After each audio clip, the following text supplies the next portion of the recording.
Hey there. Do you ever struggle to stay consistent with your Bible reading? Does your Bible sometimes gather more dust than you'd care to admit? Staying consistent with your Bible study can be a really big challenge, but when you break it down, it can be a lot easier than what you think. Today, I'm going to offer some tips on how you can get more consistent with your Bible study. So, why is it important to be consistent in studying God's Word? Well, this is essentially our instruction manual for how to know God.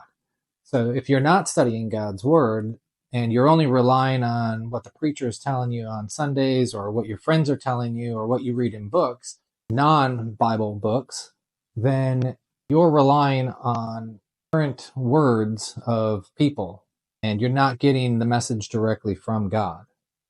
If you're a Christian, then you believe that God's Word is the infallible truth. So why wouldn't you go direct to the source? Scripture prepares us and equips us for good works. Scripture is also a guide for our lives. Think about this.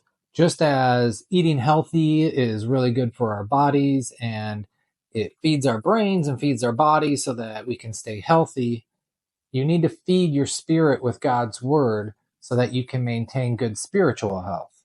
So what are some benefits of regular Bible study? Well, it'll help with your spiritual growth. It'll deepen your relationship with God.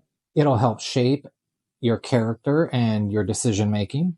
It'll help with your understanding and an application of God's lessons that He gives to us.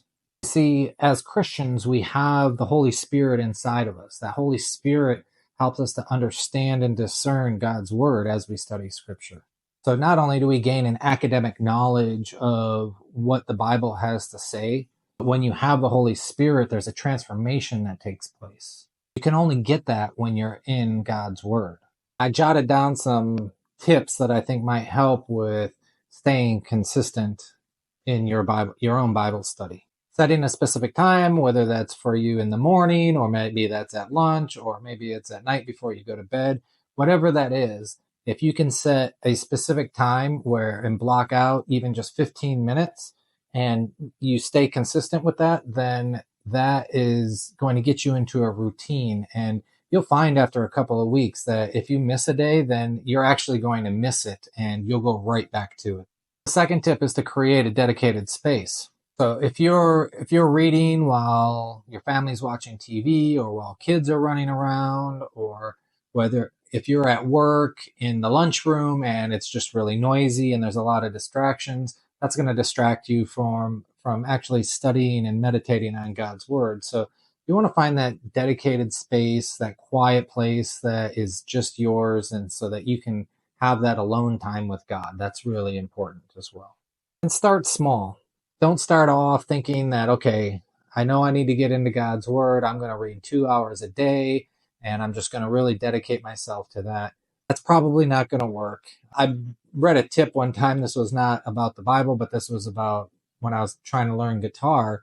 Just promise yourself that you're going to practice guitar for 5 minutes a day. Then what you'll find, and what I found with playing guitar and reading the Bible, is that when you set aside and you promise yourself just 5 minutes, that's not intimidating. All of us can find that 5 minutes, but 5 minutes won't feel like enough. You'll get into it if you're playing guitar. You're just like, you be practicing that one chord or whatever, and you just want to keep going on. It'll be the same thing. You might get through a few verses in 5 minutes and you want to know what the rest of the chapter has to say. So next thing you know, you've read that whole chapter. Maybe you get into the next one. Now, the best thing that worked for me is to use a reading plan. I use Dr. Grant Horner's reading plan. It's 10 chapters a day, which is a very big commitment. It takes me about 45 minutes to an hour every single day to get through 10 chapters. But it is structured, and I have something that I can check off every day, almost like a to-do list. And that has really kept me consistent. So I've read 10 chapters every single day for 281 days. And there's a guy at church that has joined me on this journey as well. His daughter has started it. I just talked to another guy at church today that's going to start it. So sharing that journey with somebody else will also help you keep consistent, because you have accountability and you will help encourage each other. Every time we go into God's Word, we should also incorporate prayer, right? So that's really, really important. Say a little prayer, ask God thank him for his word. First of all, I think that's really important to do. Like, what a blessing it is that we have God's word available to us in our own language to be able to read it, but also ask him to reveal according to his will what you need to get out of that study for the day. When you start doing this consistently, it's really amazing what God will reveal to you. Another thing that works for people is keeping a journal.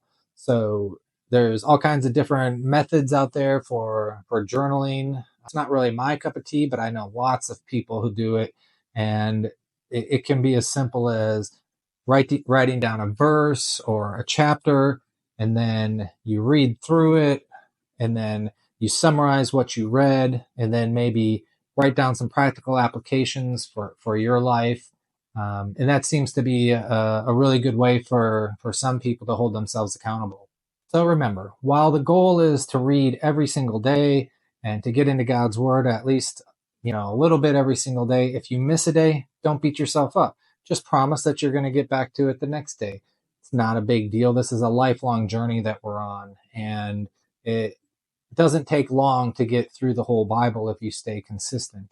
I think I read that if you just read for average rate of the American reader, 15 minutes a day, you'll be able to get through the whole Bible in a year. I don't know a lot of people that can honestly say that they've been through the whole Bible, every single word. And so that's quite an accomplishment in itself. And so just imagine if you were to, over the next 5 years, you could potentially get through the Bible 5 times. Maybe it's more than that because you start reading 30 minutes a day. Maybe you start reading an hour a day. And I will just testify that since I've been consistently reading the Bible and I've been through some of these chapters 3, 4, 5 times, it feels like sometimes I'm reading that chapter for the first time again. And I remember reading the words, but I'm getting a different message out of it. And sometimes God isn't ready to reveal to you what you need to know. Your heart isn't ready, the situation isn't right, but the Holy Spirit has a funny way of just really convicting you when you've read through something multiple times. And there's a pastor in Baltimore that likes to say that God rewards the hustle. And so just by staying consistent, hustling, and being after and searching and seeking out God's word, God will reward you. Just remember that reading the Bible is really, really important. It's the only way, well, it's not the only way, but it's a key way in how we grow spiritually. It's a key way in how God will communicate with you. You'll be amazed to realize that when you start reading consistently, these prayers that maybe you've been praying for years about something and looking for answers on something, God's not going to just like magically pop these ideas in your head, whisper in your ear, but the answer in all likelihood is probably already in the Bible. And so when you're reading consistently, your prayers will get answered through reading the Bible. So stay consistent.